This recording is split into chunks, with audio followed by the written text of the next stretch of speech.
Sorry, assholes, your quiet day at the office is about to get severely fucked up.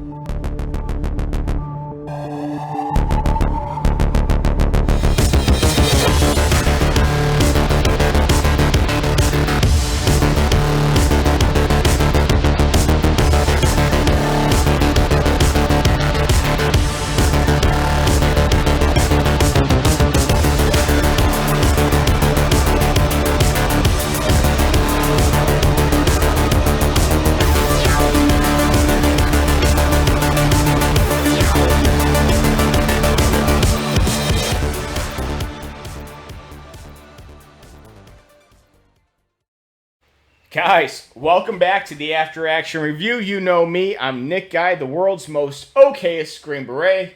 And as per usual, we bring in more than okay guests. This week, we have career Special Forces soldier Sean Linnanne with us. You guys know him on Twitter. He's all over the place with his hot takes and his opinions.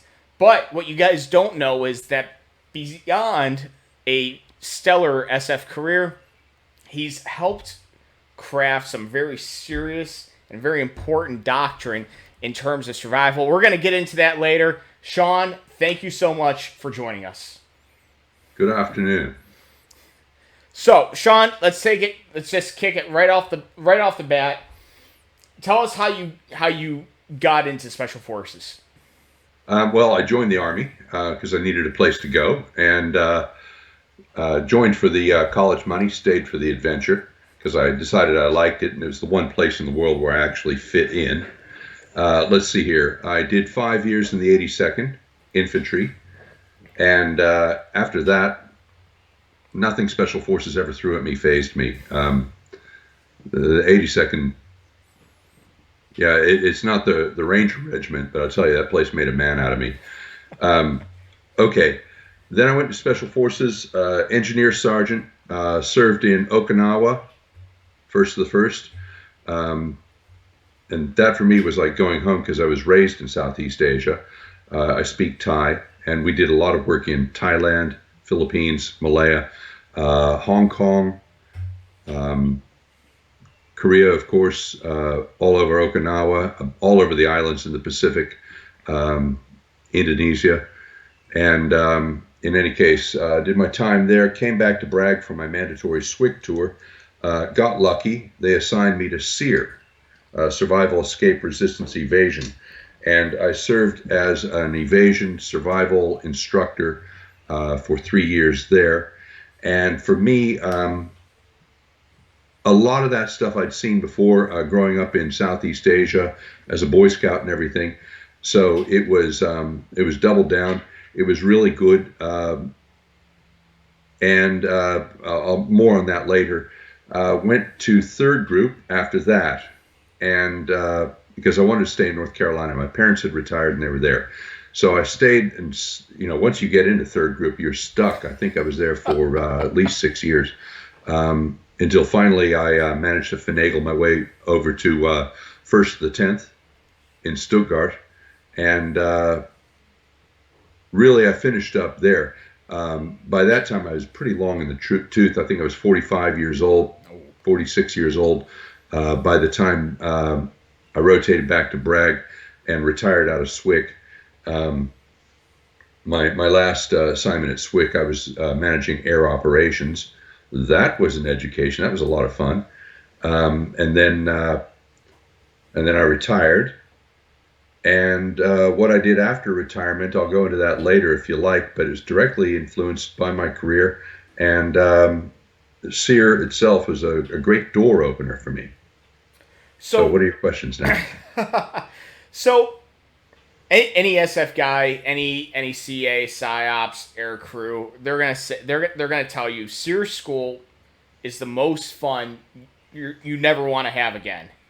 And that's typically the rule of thumb, with the exception being guys that really and truly enjoy survival, and some of those guys like yourself, the SERE cadre, guys that go on to, write FMs and things like that. those guys, I'm not going to go in because I know a lot of those courses are classified and things like that in terms of follow-on SERE training. But for the majority of us, it's really good training. It's a lot of fun. You never want to do it again. But when you take a... well, I mean, I'm not going to go into details on the podcast, but, when it comes to at least the survival portion, those are some serious skills. Like, if you're like me, I don't hide the fact, I didn't grow up rough and tumble. I was a prep school kid. I don't know if you know that. Wow. I was a prep school kid, private college. I was the last person you'd think to go into SF. I had some time in the woods, but not serious time in the woods. So things like, how to build a snare, some things that like kids grow up with, a lot of kids in SF grow up with, no idea. So that's why it's a great school. And the SERE instructors, probably the most professional instructors in the entire DoD, to be honest with you. Because they take idiots like myself and they get them to a level that they won't make a fool of themselves once they get to a team in terms of living and thriving in austere environments. Well, the Special Warfare Center itself is a great institution, and they have a very intensive instructor training course program. And even after you graduate the ITC, then you're back on your committee wherever you're at. And those guys will murderboard you to death to make sure you know how to present the training and you're presenting it properly. And it's remarkable, the degree of training that they give you. And I'll give you a brief example. I know time is a constraint. They tell you if you ever put out any information that is flawed or mistaken, you must immediately correct that. And you have to make a big deal about saying, look, what I said was wrong, this is right, because people will learn the way it's first taught to them, law of primacy. And so you have to backpedal real fast, and you have to be straight with your audience. So that's part of it. Another thing is with training aids, if you pull out some sort of, Rube Goldberg device, here's, the Norden bomb sight, blah, blah, blah, blah, blah, blah, blah. When you're done talking about it and presenting it and showing whatever it does, put it away. Don't leave it out there in front, because as you continue giving the class, everybody's looking at the thing. Stuff like this. And you become a very good instructor over the course of time. But it wasn't just platform. Of course, we'd take them to the woods.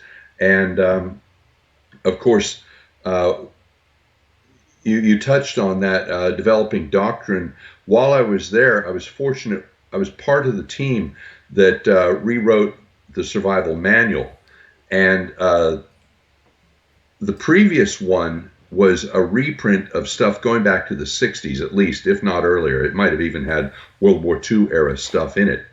And we'd become aware that some of the anecdotal stuff in there was simply that. It wasn't backstopped with dates and places, so for all we knew, it was war stories. Some of the techniques were practically old wives' tale type of stuff.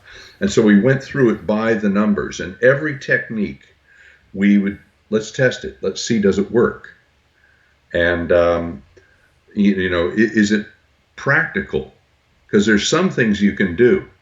Everybody knows about the solar still that you're supposed to make in the desert with a bit of plastic, and you dig a hole and you put a sea ration can at the bottom, and some tubing, and it's supposed to absorb water and drip into there. Yeah, you need to make about 500 of those things to get any amount of water, and the stuff, it's like really strong, dark green, nasty tasting tea. You're not going to survive long on that technique. And if you're trying to evade, anybody's going to see, this giant ground air signal. So that's sort of a flawed technique. Putting plastic bags over plants, that works. That's incredibly successful. Again, though, the water tastes kind of nasty, but not as bad as the solar still. Another one was rabbit starvation. Have you ever heard about that? Yeah, and yes, I have, because the rabbit is so lean that you could even if you filled your belly full of it, you would still starve to death because of the total lack of fat. Right. So we asked the question, what, did they ever find like a log cabin out in the middle of the wilderness with all these like rabbit carcasses all over the place and a dude that starved to death? No. Eat the rabbit. There's got to be enough fat in the brain of the rabbit anyway. At the very least. See, and you know what? It's actually funny because when I went through the instructors mentioned it, but it was just kind of an anecdote, and they told us, they're like, honestly, we don't know, because we don't know of anybody that's just gone into a survival situation and eaten solely rabbit. Nothing but rabbits. You can use the rabbit as bait to get something bigger. See, now you're thinking. That's unconventional thinking right there. Yeah. But they threw it out there as an anecdote, and the instructors, because like I said, they're probably hands down the best instructors in the DoD, and as a Green Beret, you're, when you boil the job down, you're a teacher. That's what you do. Yeah. You go into a denied area, and you link up with an indigenous force, and you teach them. And it's funny because you kind of learn the tricks and tips along the way when you had great instructors and you kind of pull those things over. But yeah, hands down, phenomenal instructors. But yes, they'd mentioned that. And I'm going to be honest with you, Sean, I myself have kind of carried that over. And that's kind of always been like a funny little anecdote when I'm like camping with my girlfriend or friends. I say, hey, you better eat something more than rabbit because of that. And then they, obviously they start asking, how do you catch a rabbit? I go, well, you got to build a snare. Yeah. Then you got to karate chop it, and then for best eating, what we found, and maybe this was just my class, or I don't know if this is a schoolhouse thing. They gave you the oral rehydration salts, the ORS, which was kind of just a mix of like salt and sugar. Rub that on the meat, throw it over the fire, like crisped up on the skin. That's good eating. Me personally, after you hadn't eaten in a few days, I felt very full. I didn't know if that rabbit starvation was a thing, because after about 5 or 6 days of not eating, that rabbit definitely hit the spot. We were eating roadkill when I went through. It was late November, so the whole place is a giant refrigerator. And of course, you got the fall chase, so there's all kinds of good eating on the roads. You just have to cut off the part that the automobile destroyed. Another thing I learned when we were moving through our survival corridors in Carthage, there, Pineland, they'd already harvested the cornfields, but the farmer boys type guys on our team said, let's go to the corners. Because the harvester cannot make a 90-degree turn. It turns in a, circular way, like a lawnmower, And so in the corners, we found ears and ears and ears of corn. But it was this seed corn. The stuff was so hard. No matter how you cook it, boil it, try to pop it. We tried to fry it in the grease of this raccoon that we picked up off the road. Everything. You're crunching down on this stuff and breaking teeth. But hey, it was better than nothing. You could swallow it, I guess. We were grinding it up and eating it as much as possible. I mean, even boiling it, you still just got rocks out of it. But I mean, we were living pretty large in our survival corridor between part of a young deer and a raccoon and the seed corn. And that was something I learned: go to the corners of the field. See, after it's been harvested. I didn't know that. I did not have any farm boys on my lane. I was the only SF candidate on my evasion lane, and I just had a bunch of CA guys who had never they'd never stepped foot in the woods at night, and they were terrified. And all 4 of these dudes were just grabbing onto my uniform, like, because we didn't, honestly, during our evasion lane there was no loom. So they were just grabbing onto my ACUs, and they would not let go. They didn't. My Lord! They didn't understand the concept of just listening. You can hear me walking through the woods, just follow the noise. But yeah, roadkill was a big thing. We found some deer. We found a doe that had gotten hit. We were eating good that night. But seriously, some crazy. Like I said, do I want to go back and eat roadkill? No. Am I glad that I learned how to determine, which meat you can eat and what you can't on the roadkill? Absolutely, I am. Yeah. So, hands down. So, you went through as an instructor on the.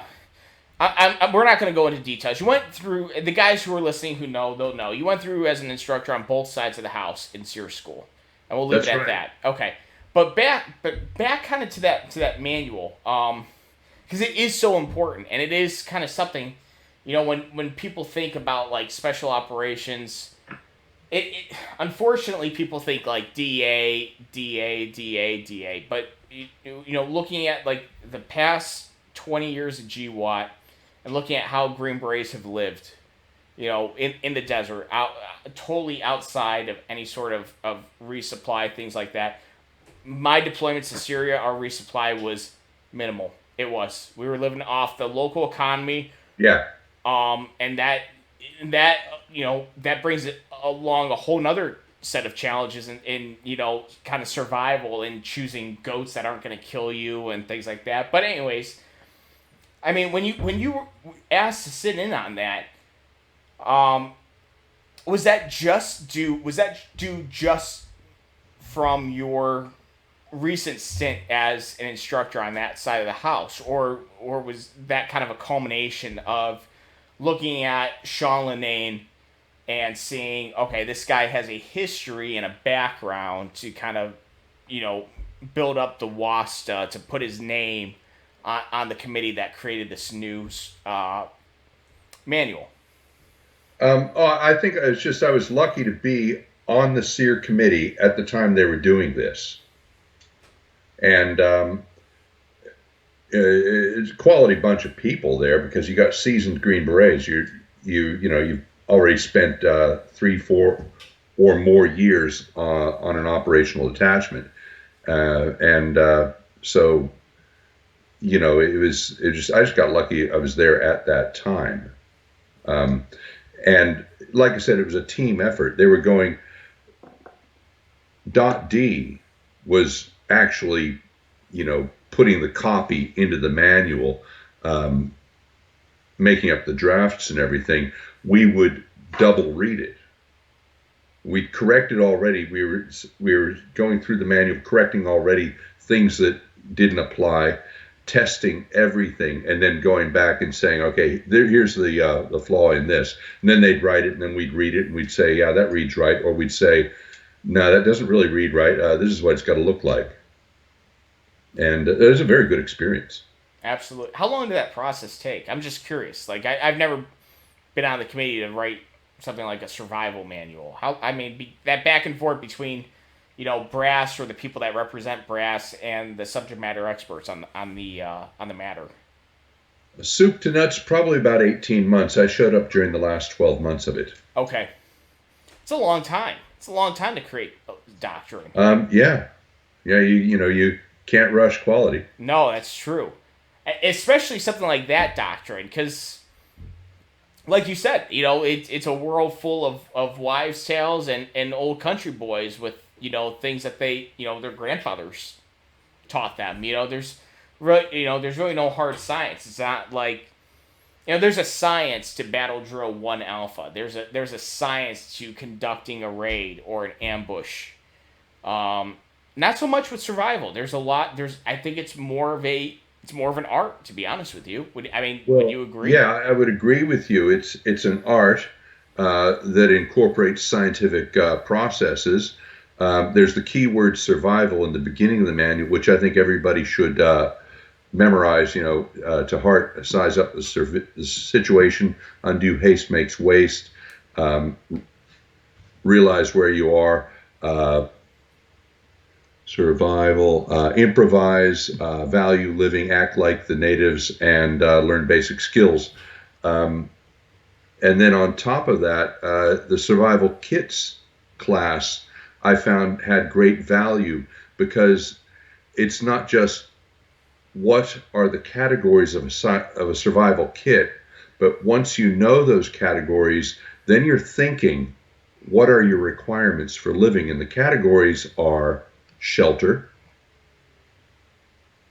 water, food, signaling, medicine, and then tool or weapon or the means to create a tool or a weapon. Now, if you think about that, those are the requirements for life, for survival itself. Shelter, you have to have shelter. Without shelter of some form, you can die within 3 hours. Water, 3 days without water. Water, the means to find it, the means to purify it, filter it, and or store it and transport it. Food, 2 to 3 weeks, and then you're done. That's the rule of threes. Then after that, signaling. You can be surviving, but if they can't find you, you're going to be surviving a long time, or you're not going to make it. Medicine, primitive medicine, and we were learning how to use salt as a medicine, use ashes as a medicine, using the rind on oranges and bananas as a medicine.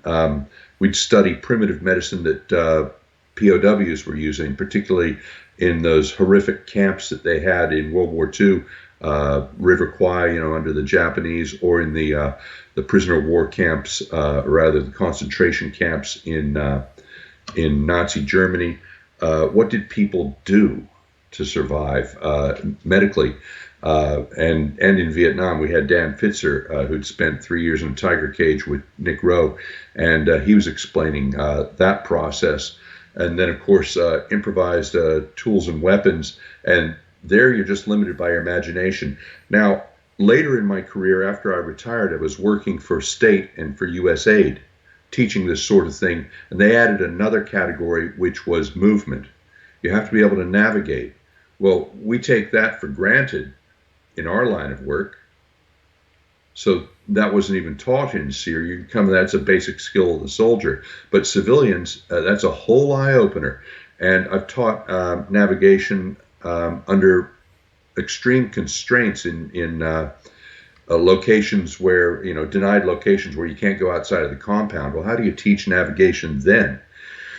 Well, you start teaching celestial navigation, how to navigate by the sun and the stars, how to create a compass, how to create a clock, how to do a pace count, and just basic use of a compass. I had a compass course I set up one time on a golf course in Africa, and it worked. And it got the message across. In any case, so those two aspects there, keyword survival and the categories of a survival kit, you could write volumes just about that. And you could also stand up and teach your own survival course if you understood that, because right there's the categories. No, I mean, absolutely agreed. I don't know if I would, but you're absolutely right. If you have a solid foundation, you're right, because I think you and I agreed. It's there's a lot of science in it, but overall, survival is an art. It's not dictated by one thing or another. It's not dictated by any sort of law. It's dictated by what works and what doesn't. I think we have a unique opportunity here, because a lot of the listeners, they're military, or they have an interest in military, things like that. I don't mean to put you on the spot here, but we do have a subject matter expert on hand with us. So, real quick, I'm putting you on the spot, like I said. If you had to have a survival kit with 6 items, with using those categories that you developed, like this is something that somebody can put together in their home and throw in their bug out bag, something like that. What does the subject matter expert recommend? Well, remember, a survival kit can be very large. So first of all, the container of my survival kit, I'd like it to be like a diesel truck. That's fair. Okay, but short of that, okay, something maybe I could carry either in a rucksack or in a pouch. Shelter, some kind of shelter. Now, those space blankets, that's better than nothing, but I'd rather have a poncho liner or one of those old field jacket liners. Like the smoker jacket? Pardon me? Like the old smoker jacket. Yeah. Okay. This is both the smoking jacket or the field jacket liner, which preceded that, which is made out of poncho liner material. Either or. Um, I've made this survival kit for the wintertime, something I can just grab and run very small bug out bag, and it's in my truck. Okay, so I've got a poncho liner crammed in there and a field jacket liner crammed in there.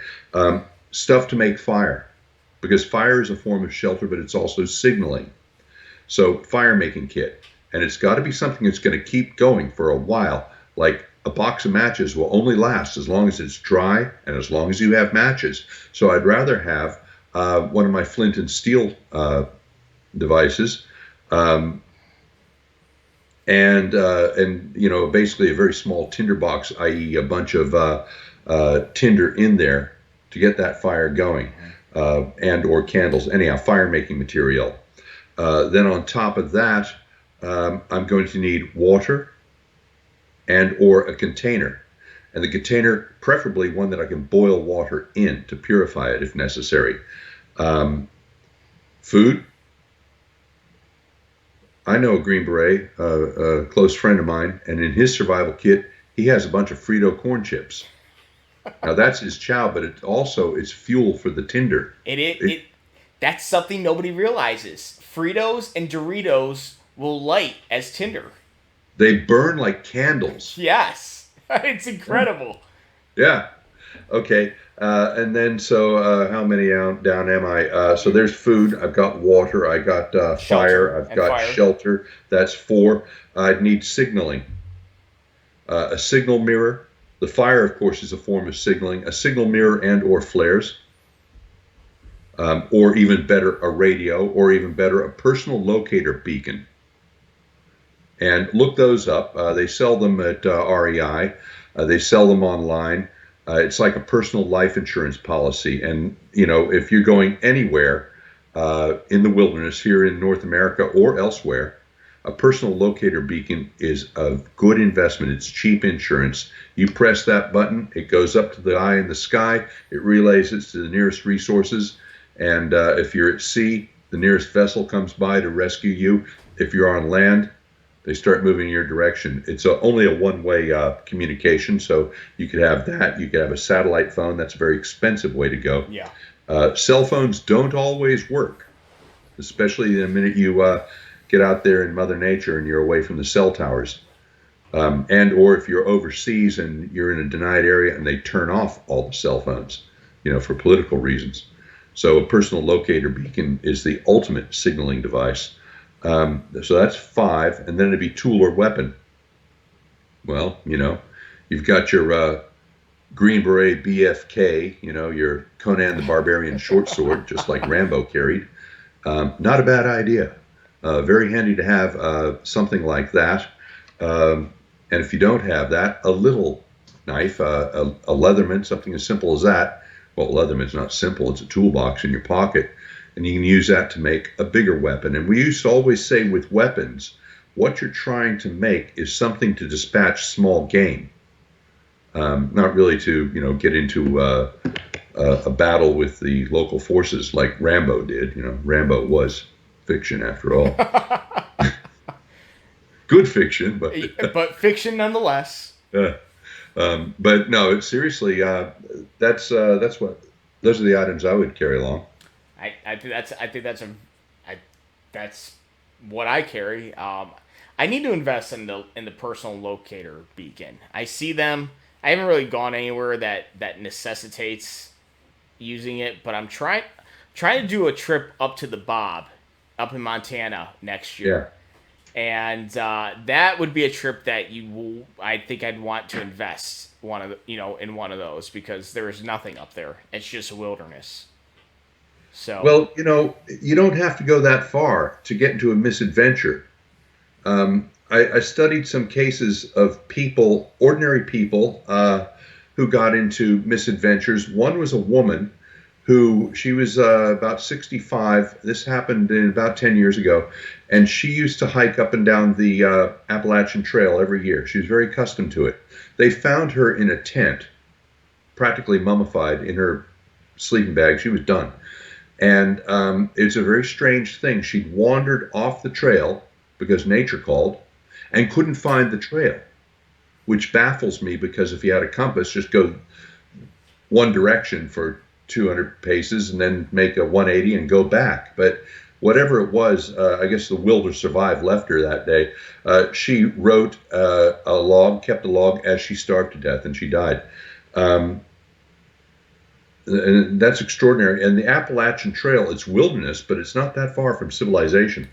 And it's pretty well traveled.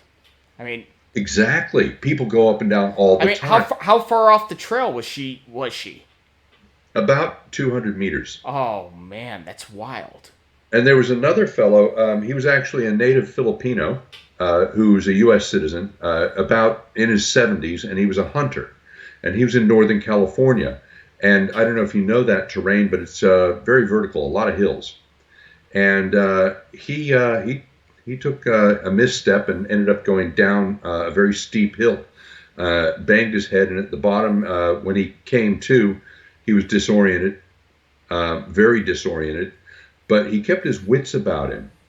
And he remembered his upbringing in the wilderness, in the forests and jungles in the Philippines. And so he made shelters by pulling leaves on top of himself. And Northern California in the fall it's pretty cool. It gets down there, but he survived, and he was doing everything right. He had access to water because he was at the bottom of a hill, but he couldn't get his way out.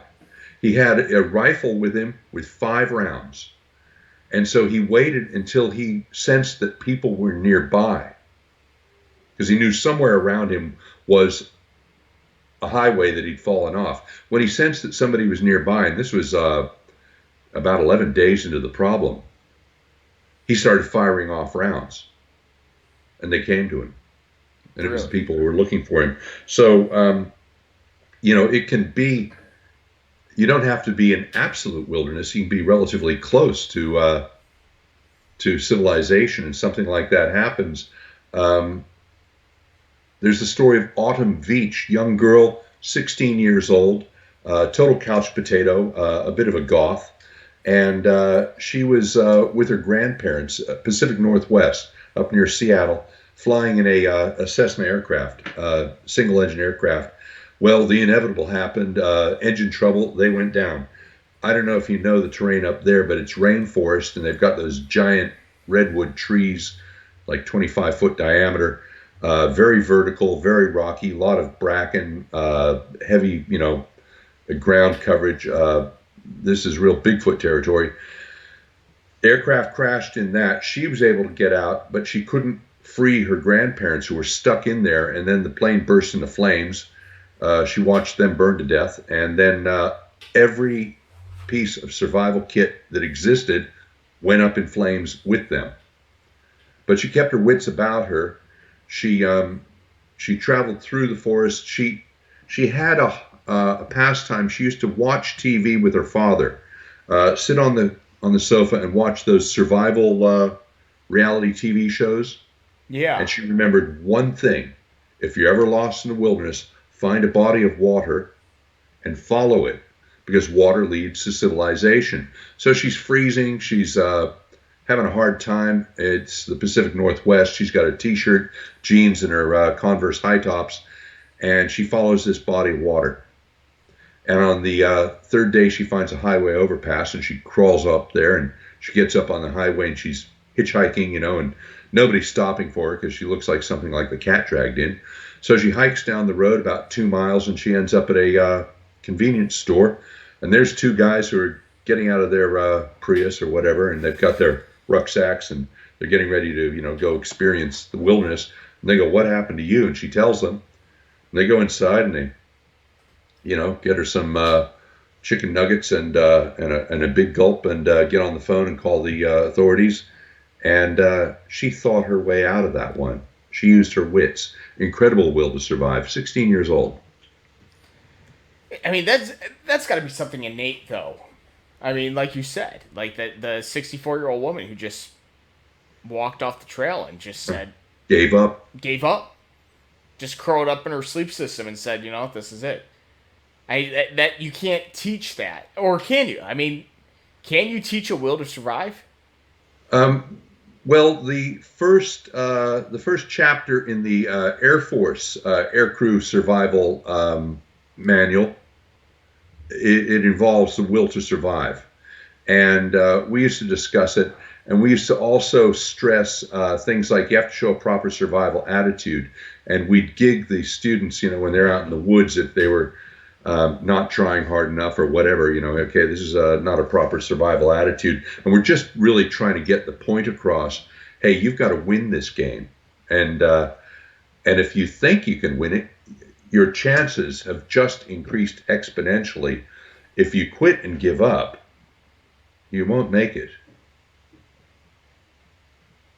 I mean,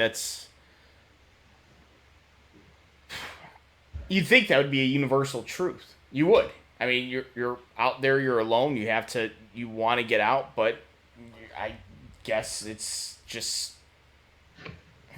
you have it or you don't. I mean, I didn't think you would, I didn't think you'd have to teach an air crew. Like, if an air crew shot down and they're now in a survival situation, that you'd have to teach them the mindset to get out. Like, I would have thought that was innate, through tens of thousands of years of evolution, in the human race, that would just be deep inside. And once you're in a situation like that, it would just, I don't know, your unconscious thoughts would dig into and draw upon that instinct. That's not the case. We live so far attached from nature. Because think of even just a couple of generations ago, our grandparents and great-grandparents didn't have electricity, didn't have running water. And if they wanted a chicken dinner, they had to raise the chickens, they had to kill the chickens, clean the chicken, and prepare the chicken.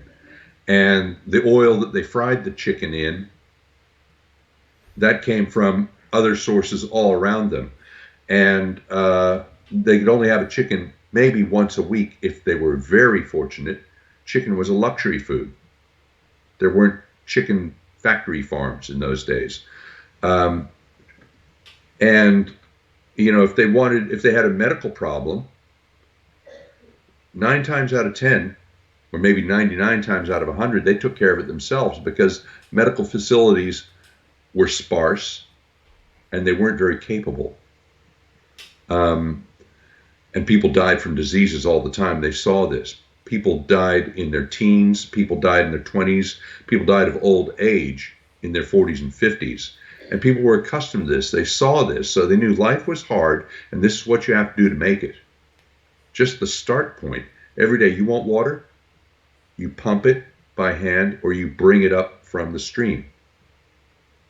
And that's the start point. And we've gotten away from that. Everything is in our laps. And suddenly it's all taken away. It's very easy to become depressed. It's very easy to become anxious, to panic, to feel a sense of loss or betrayal. And that's what people need to be aware of to remind themselves if they're in a worst case scenario, the will to survive. Interesting. Now, because like I said, I preface this. I said, listen, I was a prep school kid. I didn't grow up in the woods. The SERE instructors did a really good job of getting me up to speed on how not to die in a survival situation. So with all those things, because you're absolutely right. Like you said, chicken dinner used to be a luxury. You had to go out and do the work. You had to raise the chicken. You had to cook, kill the chicken, clean it, cook it, whatever. Now I can walk down to the local supermarket, pick up a pack of chicken, pick up a bottle of oil, pick up some breadcrumbs, fried up for like $7, and it takes me 30 minutes. Yeah. So with just the way we live today, because you can't get away from that. We can't move beyond that. Life is just going to keep on getting easier and easier for each additional generation unless something catastrophic happens. But if we keep following this track and outside of people like going to SERE school, things like that, how do they teach themselves these things? Because not all of us have the the benefit of going to a world-class school staffed by world-class instructors teaching world-class curriculum to make sure that all the money that the United States government invested in you to train you to, wage unconventional warfare or any of the other core SF missions, that they don't want you dying in a survival situation. Most people don't have access to that. So do you have anything to recommend, the layman or the person sitting out there saying, yeah, I would like to learn a little more? I mean, how do they do that? Well, the constraints are time and money because, the SERE school is 19 days. And it's the better part of 2 weeks and a 4-day field problem on the survival side before something very bad happens and you go to that place that we don't like to talk about too much. And then you learn the other type of survival. Yeah. But, to replicate that and sell it to the layman, how much would that cost per capita? It's a lot of money. It's a ton. I would imagine it's thousands of dollars. Yeah. Oh, yeah. Because it's as much, if not more, as a semester of college. The average college course is what, 40 hours? Something like that, yeah. Yeah. Well, you went through SERE school, it was 19 days. So that's something like 60 hours? Yeah. Well, and actually, they're 24-hour days. But in any case, it's hard to deliver. I like teaching bushcraft, and I've put together all kinds of courses, and people just don't want to dedicate the time and money, which really surprises me. And there's only so much you can teach. I can teach. The shortest course I've taught is 5 days. It's 4 days of classroom and a little field day. And that was sponsored by the State Department. And It was their own people going through it. Civilians, to replicate that, for them to pay that, that'd be a lot of money. So I could shorten it down to a weekend. Not a great deal I can cover there. I would cover keyword survival, will to survive, and survival kits, the categories. And then of those categories, I would cover, one technique of each one. And again, I find it really hard to sell. The only time it's worked is when it's tied into some kind of product, a bigger product or a program. That's fascinating. Unfortunately, yeah. I mean, I don't know. I would have thought that would be something in demand. I'm sure there's plenty of millionaires that like climbing Kilimanjaro or K2 if they're really good and would benefit off of that. But that's shocking to me, honestly. I went to REI and I presented to them basically what we talked about here. And they went away and they came back and they said, well, we've already got people that teach this. We've got, something like this already. We don't need what you've got. And I'm thinking, there's no way you've got somebody, the background and experience and the people that I've worked with, there's just no way. Listen, I love REI. I like the people that work at REI. I like the whole concept of REI. I don't know if I want to learn survival from a granola muncher. I don't. Seriously, like you said, you made the little quip about the priest, but that's what it is. You hate to say weekend warrior because, well, now I am a weekend warrior in the army. But yeah, some of these guys, they munch on granola. They're vegetarians in their day-to-day life. They come in and they say, oh yeah, I like rock climbing or I like hiking and things like that, and oh, I might know a little bit about gathering some clean water or dropping some iodine tablets into a canteen, and hey, T for trained. That's not the case.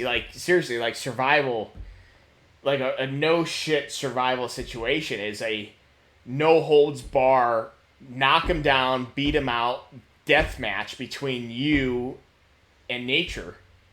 And that's what it is. You have to get mean. You have to, that will to survive. It's kind of a nastiness.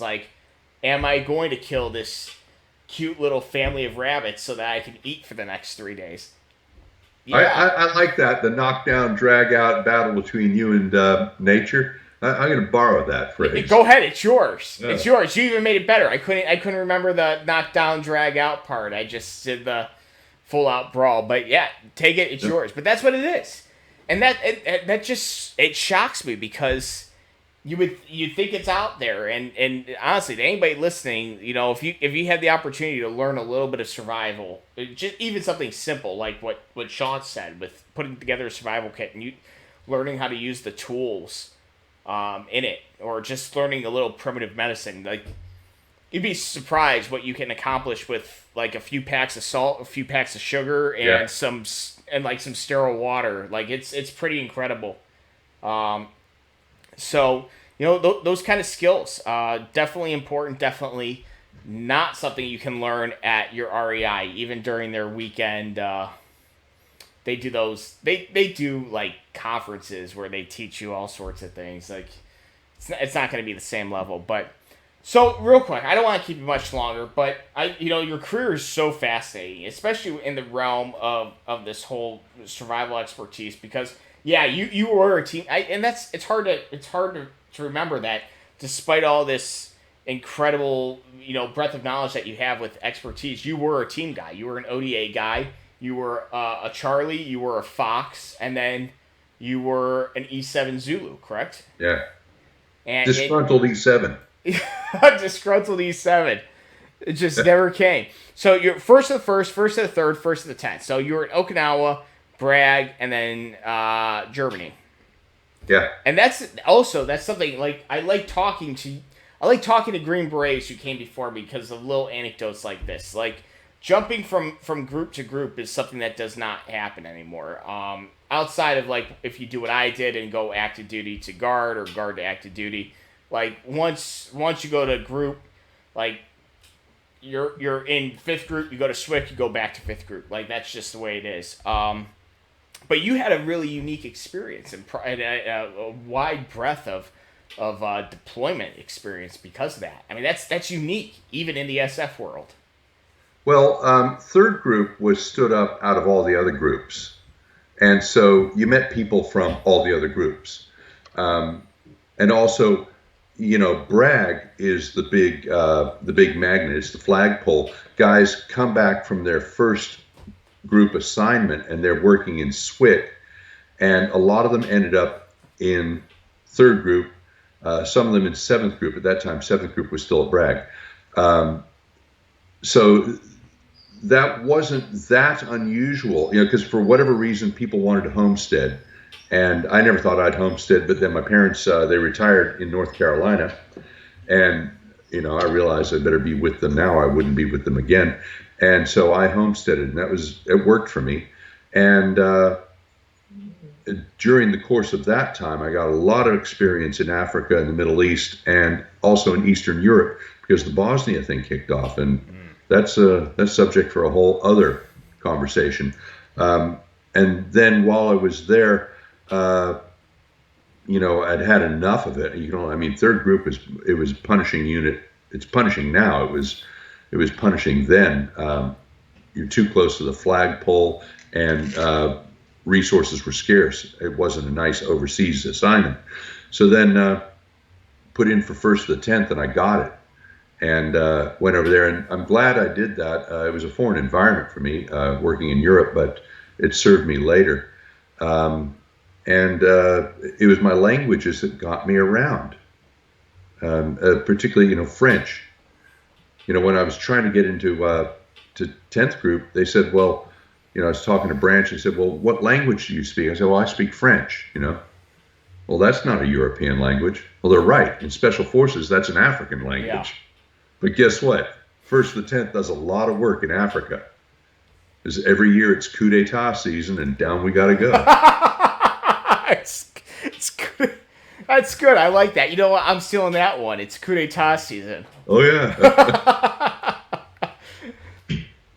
Man, that's fantastic. And we will have you back on for sure, because we definitely went into the survival thing because it is unique. It's kind of it was an opportunity to kind of branch off a little bit with the typical interviews I do on here. But we're definitely going to have you back to talk about your actual deployments because a 20-year career in SF, I mean, your stories are, they're going to be top notch. Even a idiot one pump active duty chump like me, and then he runs off to the guard, still has stories, even just for 3 years at group. Oh yeah, like 20 years at group, like holy God.